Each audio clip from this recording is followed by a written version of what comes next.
Esto es Primer Renglón, el podcast.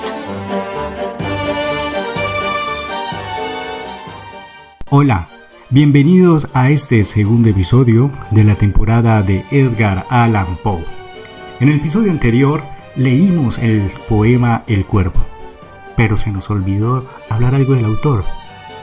Por lo que hoy vamos a hablar algo muy breve del autor Edgar Allan Poe y leeremos, por último, el cuento El corazón delator. Así que sean bienvenidos, espero que disfruten mucho de este episodio en esto que es Primer Renglón, Ciencia y Literatura Narradita, el podcast.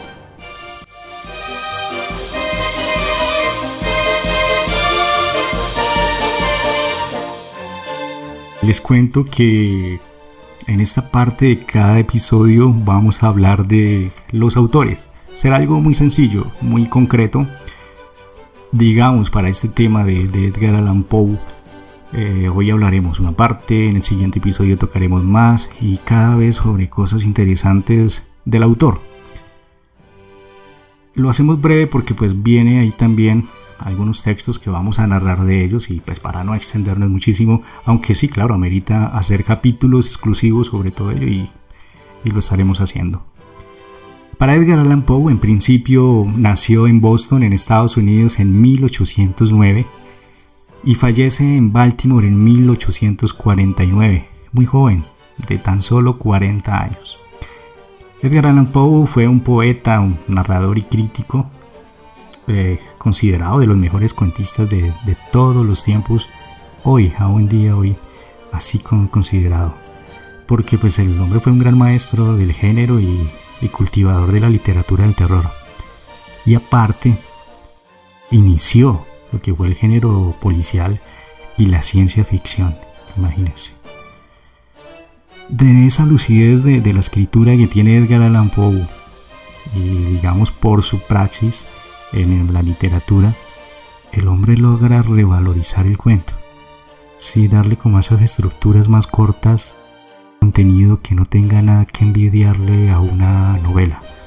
De hecho, Julio Cortázar hace unas comparaciones sobre cuento y novela muy interesantes, donde las compara con el cine y la fotografía, incluso con una batalla de boxeo, y dice que el cuento es como ganar por nocaut, que le da, digamos, una importancia muy significativa al cuento. Y un dato también muy importante en Edgar Allan Poe, porque pues el man tuvo también una vida trágica y vivió la tragedia como muchos de esos poetas malditos del vanguardismo francés. Por ejemplo, pues Charles Baudelaire encontró en Poe un hermano literario y fue el que se encargó de distribuir en Francia gracias a sus traducciones a Edgar Allan Poe.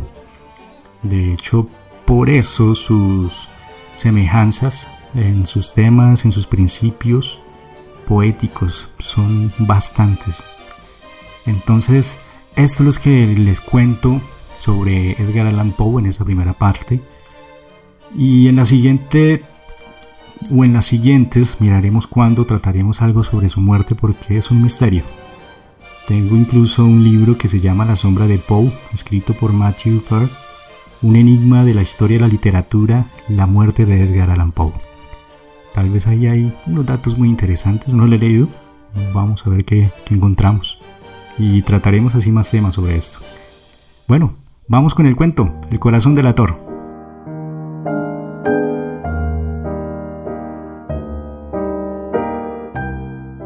El corazón delator. Es cierto, siempre he sido nervioso, muy nervioso, terriblemente nervioso. ¿Pero por qué afirman ustedes que estoy loco? La enfermedad había agudizado mis sentidos, en vez de destruirlos, embotarlos. Y mi oído era el más agudo de todos, oía todo lo que puede oírse en la tierra y en el cielo. Muchas cosas oí en el infierno. ¿Cómo puedo estar loco entonces? Escuchen y observen con cuánta cordura, con cuánta tranquilidad les cuento mi historia. Me es imposible decir cómo aquella idea me entró en la cabeza por primera vez, pero una vez concebida me acosó noche y día, y no perseguía ningún propósito, ni tampoco estaba colérico. Quería mucho al viejo, jamás me había hecho nada malo, jamás me insultó. Su dinero no me interesaba. Me parece que fue su ojo. Sí, eso fue. Tenía un ojo semejante al de un buitre, un ojo celeste y velado por una tela. Cada vez que lo clavaba en mí se me helaba la sangre. Y así, poco a poco, muy gradualmente, me fui decidiendo a matar al viejo y liberarme de aquel ojo para siempre. Presten atención ahora. Ustedes me toman por loco, pero los locos no saben nada. En cambio, si hubieran podido verme con qué habilidad procedí, con qué cuidado, con qué previsión, con qué disimulo me puse a la hora. Jamás fui más amable con el viejo que la semana antes de matarlo. Todas las noches, hacia las 12, hacía yo girar el picaporte de su puerta y la abría. Oh, tan suavemente. Y entonces, cuando la abertura era lo bastante grande para pasar la cabeza, levantaba una linterna sorda, cerrada, completamente cerrada, de manera que no se viera ninguna luz, y tras ella pasaba la cabeza. Oh, ustedes se hubieran reído al ver cuán astutamente pasaba la cabeza.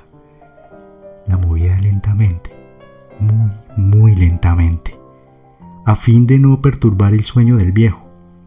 Me llevaba una hora entera a introducir completamente la cabeza por la abertura de la puerta hasta verlo tendido en su cama. ¿Es que un loco hubiera sido tan prudente como yo? Y entonces, cuando tenía la cabeza completamente dentro del cuarto, abrí la linterna cautelosamente. Oh, tan cautelosamente. Sí, cautelosamente iba abriendo la linterna, pues crujían las bisagras. La iba abriendo lo suficientemente para que un solo rayo de luz cayera sobre el ojo del buitre. Y esto lo hice durante 7 largas noches, cada noche a las 12, pero siempre encontré el ojo cerrado, y por eso me era imposible cumplir mi obra, porque no era el viejo quien me irritaba, sino el mal de ojo. Y por la mañana, apenas iniciado el día, entraba sin miedo en su habitación y le hablaba resueltamente, llamándole por su nombre con voz cordial y preguntándole cómo había pasado la noche. Ya ven ustedes que tendría que haber sido un viejo muy astuto para sospechar que todas las noches, justamente a las 12, iba yo a mirarle mientras dormía. Al llegar la 8ª noche, procedí con mayor cautela que de costumbre al abrir la puerta. El minutero de un reloj se mueve con más rapidez de lo que se movía mi mano. Jamás, antes de aquella noche, había sentido el alcance de mis facultades, de mi sagacidad. Apenas lograba contener mi impresión de triunfo. Pensar que estaba ahí abriendo poco a poco la puerta y él ni siquiera soñaba con mis secretas intenciones o pensamientos. Me reí entre dientes ante esta idea y quizás me oyó, porque le sentí moverse repentinamente en la cama como si se sobresaltara. Ustedes pensarán que me eché hacia atrás, pero no. Su cuarto estaba tan negro como la brea, ya que el viejo cerraba completamente las persianas por miedo a los ladrones. Yo sabía que le era imposible distinguir la abertura de la puerta y seguí empujando suavemente. Había ya pasado la cabeza y me disponía a abrir la linterna, cuando mi pulgar resbaló en el cierre metálico y el viejo se enderezó en el lecho gritando: «¿Quién está ahí?». Permanecí inmóvil sin decir palabra. Durante 1 hora entera no moví un solo músculo, y en todo ese tiempo no oí que volviera a tenderse en la cama. Seguía sentado escuchando, tal como yo lo había hecho, noche tras noche, mientras escuchaba en la pared los taladros cuyo sonido anuncian la muerte. Oí de pronto un leve quejido, y supe que era el quejido que nace del terror. No expresaba dolor o pena. Oh, Era el ahogado sonido que brota del fondo del alma cuando el espanto la sobreacoge. Bien conocía yo ese sonido. Muchas noches, justamente a las 12, cuando el mundo entero dormía, surgió de mi pecho, ahondando con su espantoso eco los terrores que me enloquecían. Repito que lo conocía bien. Comprendí lo que estaba sintiendo el viejo y le tuve lástima, aunque me reía en el fondo de mi corazón. Comprendí que había estado despierto desde el primer leve ruido, cuando se movió en la cama. Había tratado de decirse que aquel ruido no era nada, pero sin conseguirlo. Pensaba, no es más que el viento en la chimenea, o un grillo que chirrió una sola vez. Sí, había tratado de darse ánimo con esas suposiciones, pero todo era en vano. Todo era en vano porque la muerte se había aproximado a él, deslizándose furtiva y envolvía a su víctima, y la fúnebre influencia de aquella sombra imperceptible era la que le movía a sentir, aunque no podía verla ni oírla, a sentir la presencia de mi cabeza dentro de la habitación. Después de haber esperado largo tiempo, con toda paciencia, sin oír que volviera a acostarse, resolví abrir una pequeñísima ranura en la linterna. Así lo hice. No pueden imaginarse ustedes con qué cuidado, con qué inmenso cuidado, hasta que un fino rayo de luz semejante al hilo de la araña brotó de la ranura y cayó de lleno sobre el ojo de buitre. Estaba abierto de par en par, y yo empecé a enfurecerme mientras le miraba. Le vi con toda claridad, de un azul apagado y con aquella horrible tela que me helaba hasta el tuétano, pero no podía ver nada de la cara o del cuerpo del viejo, pues como movido por un instante había orientado el haz de luz exactamente hacia el punto maldito. ¿No les he dicho ya que lo que toman erradamente por locura es solo una excesiva agudeza de los sentidos? En aquel momento llegó a mis oídos un resonar apagado y presuroso, como el que podría ser un reloj envuelto en algodón.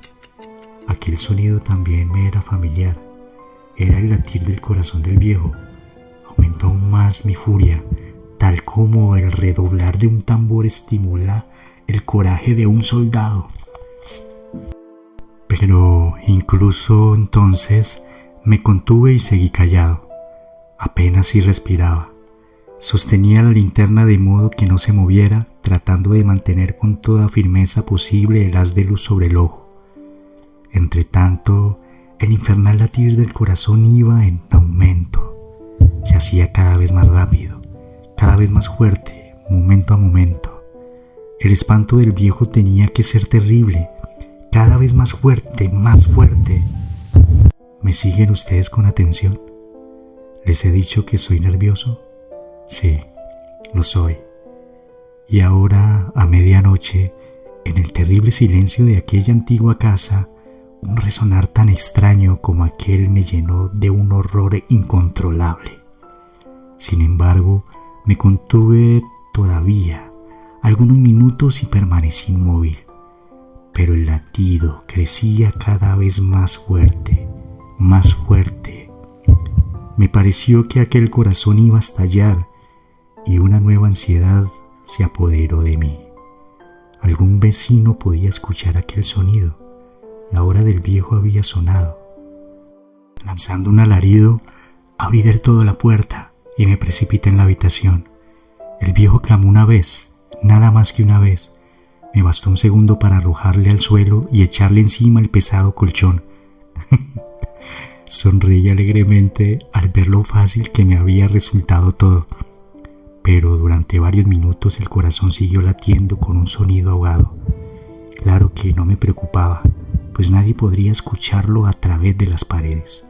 Cesó por fin de latir. El viejo había muerto. Levanté el colchón y examiné el cadáver. Sí, estaba muerto, completamente muerto. Apoyé la mano sobre el corazón y la mantuve así largo tiempo. No se sentía el menor latido. El viejo estaba muerto. Su ojo no volvería a molestarme.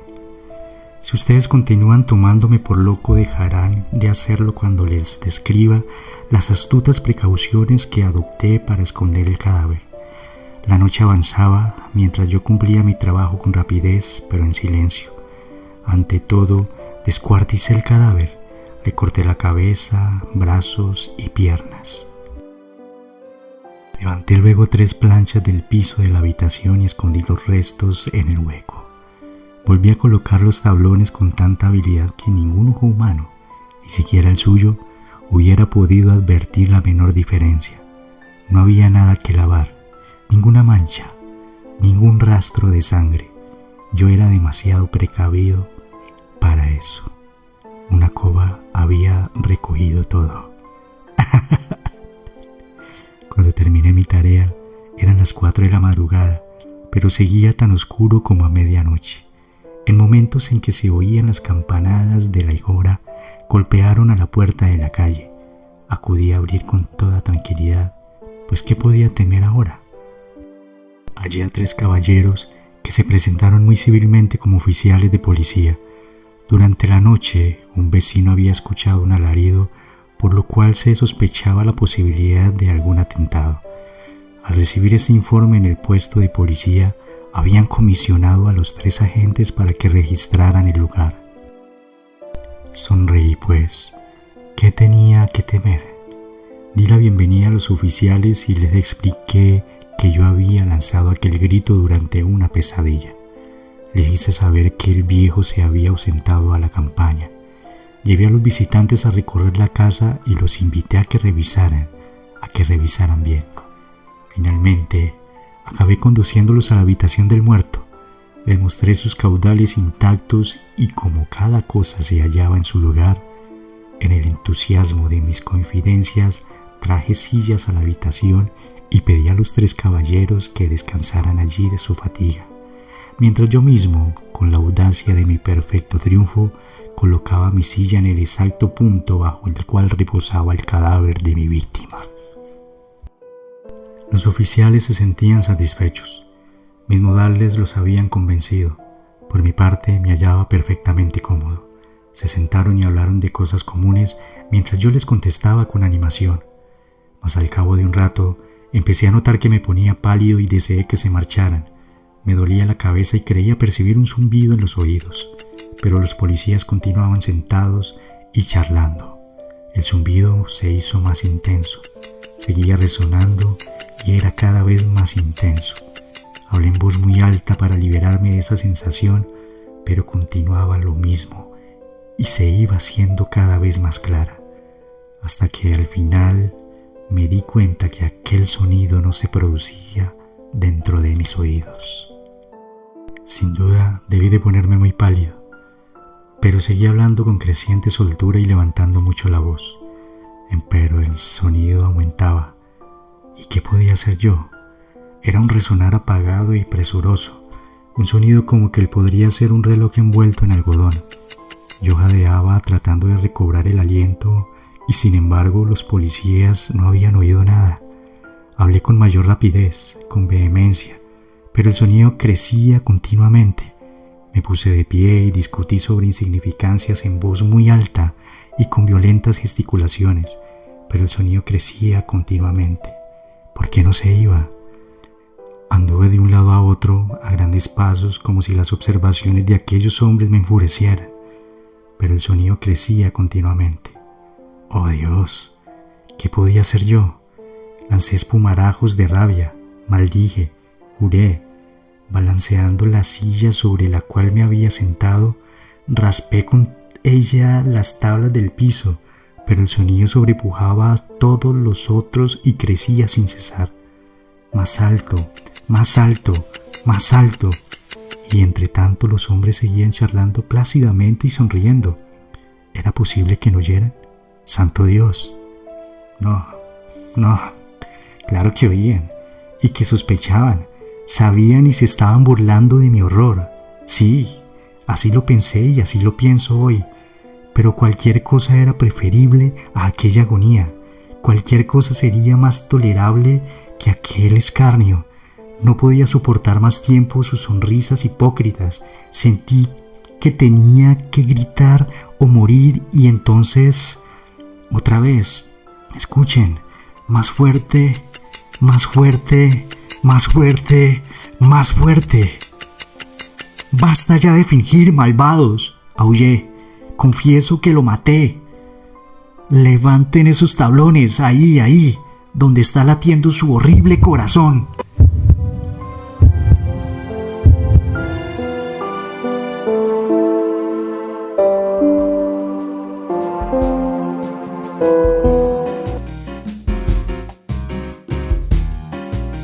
Hola, soy Camilo Lara.